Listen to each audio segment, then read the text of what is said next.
Assalamualaikum warahmatullahi dan salam sejahtera kepada bangsa Wallabri sekalian. Ada seorang insan yang secara luar karakternya begitu senyap berkenaan dengan isu bailout Sapura Energy ini. Dan orang itu tidak lain tidak bukan ialah Datuk Seri Rafizi Ramli, Menteri Ekonomi. Kenapa agaknya beliau senyap ya? Bukan dulu beliau ini paling kuat bising ke pasal bailout ni? Kita intro dulu.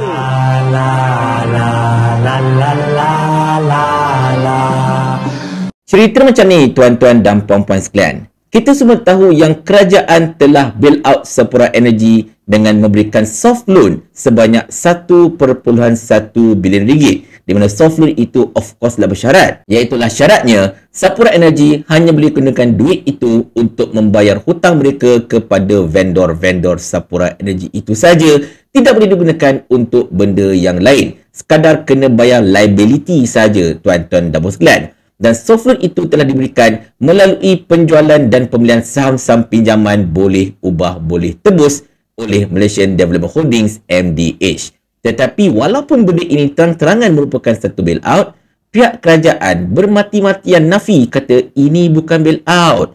Mula-mula Menteri Komunikasi yang juga merupakan jurucakap kerajaan iaitu Faiz Fadil, dia kata ini bukan bailout, ini ialah pelaburan strategi.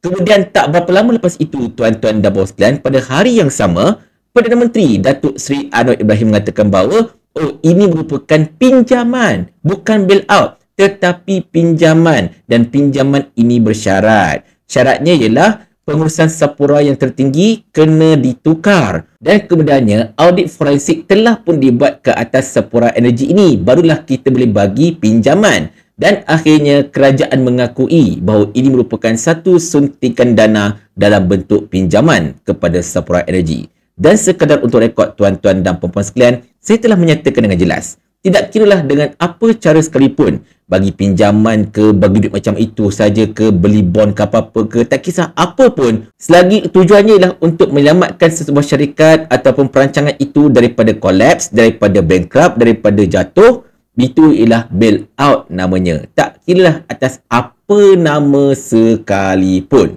Unless kalau kau bagi duit bukan untuk tujuan nak bayar itu bayar ini, tetapi duit itu boleh digunakan oleh syarikat itu untuk buat kerja-kerja perniagaan. Contoh beli dana baru ke atau beli saham baru ke apa-apa ke. Yang itu bukan bailout. Yang itu urusan pelaburan biasa.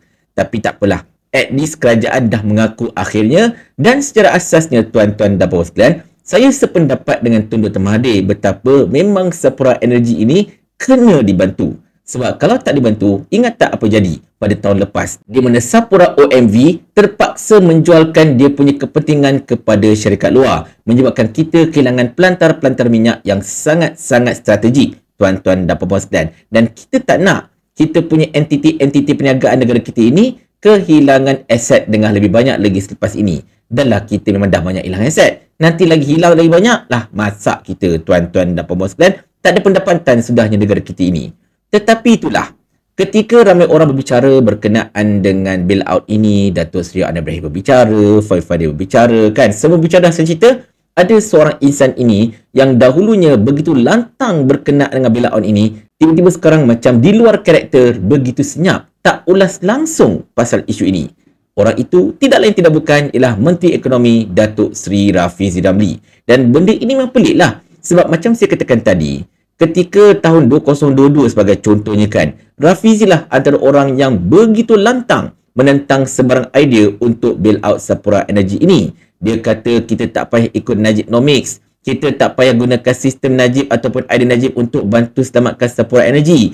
Dan bailout ini sebenarnya tidak perlu dilaksanakan pun. Sapura Energy boleh pulih tanpa bailout. Itu antara kata-kata Rafizi Ramli, tuan-tuan dan puan-puan sekalian. Dan of course pada ketika itu pun Rafizi memainkan naratif betapa pengurusan tertinggi Sapura itu memang dah korup, dapat banyak duit dan sebagainya. Hasil daripada urus takbir yang lemah, tiba-tiba pula kerajaan nak bantu dengan bagi bailout dan sebagainya. Mana boleh, kata Rafizi kan. Memang gila-gila lah time tu. Tetapi sekarang ini, bila kerajaan bertindak untuk bailout Sapura Energy, dia senyap pula.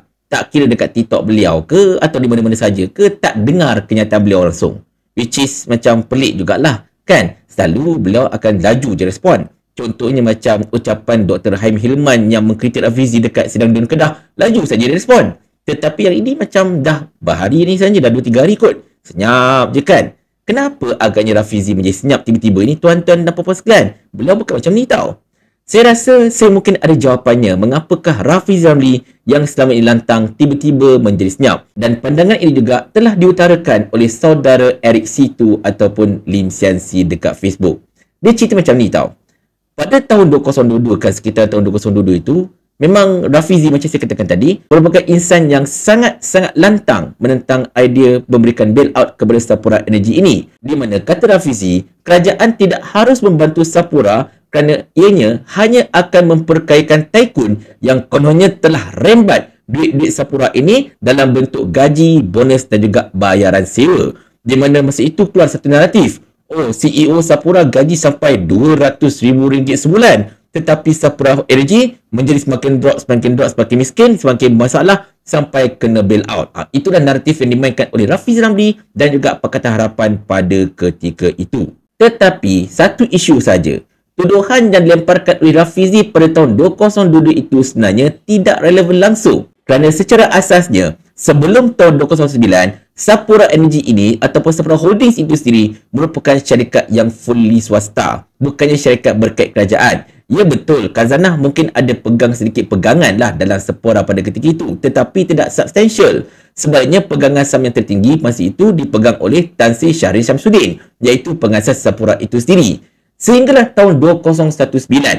Masa tahun 2019 itu, ketika pentadbiran kerajaan Pakatan Harapan 1.0, masa itulah barulah kerajaan memiliki 40% pegangan dalam Sapura itu, hasil pegangan saham sebanyak 40% oleh Permodalan Nasional Berhad ataupun PNB.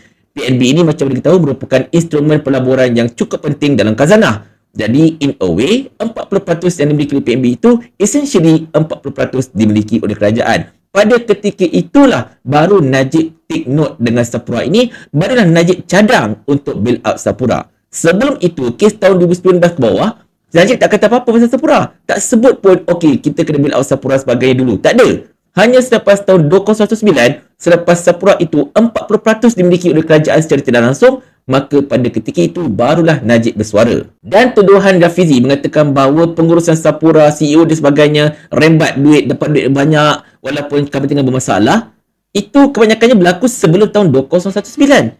Sebelum tahun 2009, macam saya katakan tadi, Sapura ini merupakan syarikat yang fully swasta. Bukannya syarikat yang ada pegangan dan kerajaan dan sebagainya. Jadi, kalau syarikat itu yang fully swasta, tak ada kaitan kerajaan, nak buat apa pun, nak bagi duit kat siapa ke apa-apa ke, itu hak mereka lah. Mereka ada board of directors kan. Jadi, takkanlah kerajaan pada ketika itu hendak masuk campur urusan syarikat swasta. Ibaratnya macam kita minta Datuk Seri Anwar Ibrahim masuk campur urusan Berjaya Group yang bukan merupakan JLC. Macam tak kena kan? Jadi, benda itu dah berlaku sebenarnya.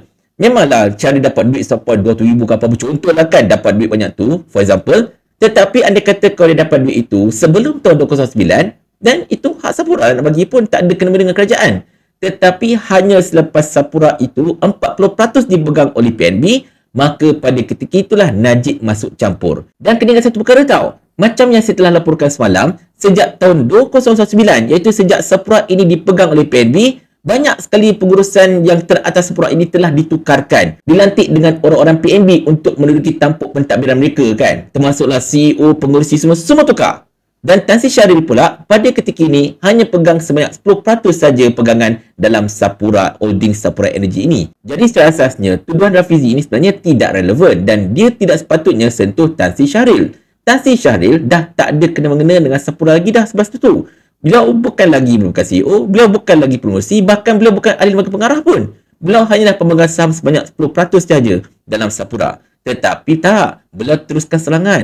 Terus serang Najib, serang Syahrir dan sebagainya. Sebab mungkin Rafizi beranggapan, okey, aku banyak pengikut, jadi pengikut aku ni perlu di-feed dengan berita-berita seperti ini. Kena ditayangkan dengan berita seperti ini supaya mungkin untuk mengekalkan dia punya relevance. Siapa tahu kan? Tengok-tengok tuan-tuan dan puan-puan sekalian, Tan Sri Syahrir telah bertindak menyaman Rafizi Ramli kerana telah memfitnah beliau. Tetapi walaupun beliau dihadapkan dengan prospek kena saman, Rafizi dia belagak. Dia kata, tak apa, no problem, saman-saman lah. Lagi bagus, kata Rafizi. Sebab ini akan memberikan peluang untuk kita dedahkan kebenaran dekat mahkamah. Sila saman. Kita tengok siapa yang kena dekat mahkamah nanti. Oh, penyokong Rafizi memang lambung lah. Dia kata, oh hebatlah Datuk Rafizi. InsyaAllah kita akan tengok siapa akan betul, siapa akan berjayakan dekat mahkamah. Kita akan dedahkan everything dekat mahkamah. Kita tak sabar tunggu hari ni. Tengok tuan-tuan dan puan-puan sekalian. Pada 19 April tahun 2024, tahun lepas je pun, mereka dah bersetuju untuk settlekan kes ini di luar mahkamah. Dan antara syarat persetujuan itu, nombor satunya tuan-tuan dan puan-puan sekalian, Rafizi kena padam semua artikel yang berkaitan dengan fitnah beliau terhadap Tan Sri Syahril. Apa-apa saja artikel yang tuduh Syahril, semua dipadam, tak ada syarat.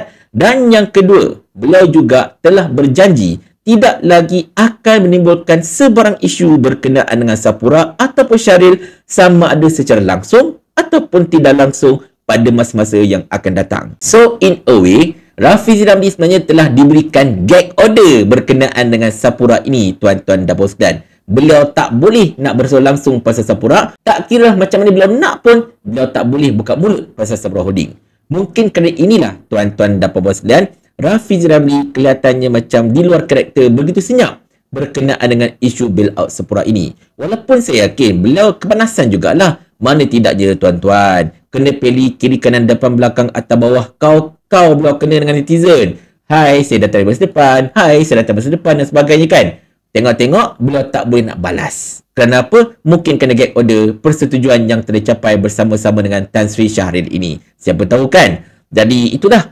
Saya bukan apa, tuan-tuan dan sekalian. Macam saya katakan tadi, saya setuju je Sapura Energy ini di bail out. Sebab, ialah, benda ini ada kepentingannya untuk negara. 40% PNB dah pegang. Anda kata kalau Sapura Energy ini bankrupt, dan PNB juga bermasalah. Siapa-siapa yang pegang saham ASB ke apa-apa ke, mereka ini yang akan dapat kurang dividen. Tetapi poin utamanya ialah masa jadi pembangkang jangan sembang debat sangat. Masa engkau pembangkang, engkau punya lebat sembang tengah dunia, langit boleh runtuh masalahnya kan. Tetapi bila dah jadi kerajaan, ambil engkau satu persatu kena. Satu persatu nampak betapa mereka ini langsung tidak kompeten untuk menjadi kerajaan ataupun untuk mentadbir negara, tuan-tuan dan puan-puan sekalian. Masa mereka jadi kerajaan inilah baru nampak betapa janji-janji mereka itu sebenarnya janji kosong belaka. Mereka ini bersilat sana bersilat sini dan benda yang mereka marah, benda yang mereka tak buat, benda yang mereka kutuk kerajaan buat, sekarang ini mereka buat lebih teruk lagi sebenarnya, tuan-tuan dan puan-puan sekalian. Sebab itulah saya harapkan sangat pembangkang pada ketika ini, tidak kiralah pemuda Pakatan Harapan kata anda adalah pembangkang paling teruk sejarah. Biar dianggap macam pembangkang lebih teruk, jangan dianggap kerajaan yang paling tak berguna dalam sejarah serta kerajaan yang paling tidak bersih oleh kawan sendiri. Dan yang paling penting sekali, biarlah pembangkang ini dia tidak berdega-dega, sembang lebat kencang gila tak ingat dunia. Tengok-tengok bila je kerajaan, langsung satu apa tidak dapat ditunaikan. Tetapi kepada Rafizi Ramli, janganlah senyap saja bang. Saya faham, anda mungkin tak boleh bercakap pasal Sapura. Tetapi takkanlah itu mahalang anda daripada mengeluarkan formula-formula terbaru. Anda kan Raja Formula. Apalah Raja Formula seandainya kalau tidak ada formula baru yang dikeluarkan? Lari di karakter masalahnya bang. Tanya, kamu Raja Formula, mana formula kamu? Memang bahlul, formula tengah berjalan lah bodoh. Bodoh. Kecil-kecil tak ada mampus. Semua besar menyusahkan orang. Dah tua pun bodoh. Memanglah kita orang kerajaan. Yang jadi sekarang ni formula lah tu.